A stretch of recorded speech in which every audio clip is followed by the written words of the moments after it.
For today's video guys, magluluto ako ng lauoy o sinabawang ulo ng yellowfin tuna. So ito yung aking ricado, bawang, sibuyas at kamatis at nilagyan ko din ng silibel. Gusto ko lagyan ng silibel.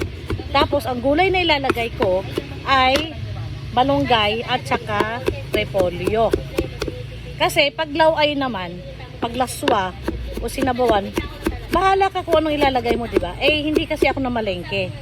So, kung anong meron sa ref ko, may repolyo doon at saka pechay bagyo. Naisip ko, lagyan ko ng repolyo para dagdag sa gulay. Kasi ang mailalagay ko lang ay, tawag nito, ang mailalagay ko lang ay dahon ng malunggay.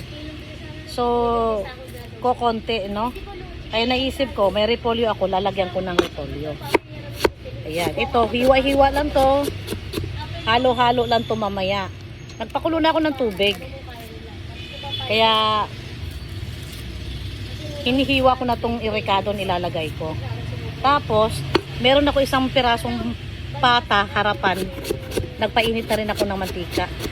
Ayan. So, ngayon, ito yung ilalagay ko sa pagprito ng pata. Lalagyan ko nito para hindi malangsa ang pata kasi nakalimutan ko nung nilaga ko na ibabad sa pinaglagaan.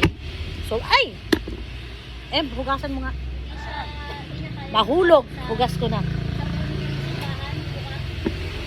So ngayon lalagyan ko ng luya para mawala yung langsa or yung amoy ng pagkababad. So ito, lalagay ko rin. Alin? Ma-post mo mo. Oh, gold yun. Kaya, Ma-post mo mo. ano pala yun? Nasa 100,000 ng ano? 100,000 ng bayan. So ngayon guys, ilalagay ko na ito sa aking ipipritong pata para masarap at mabango.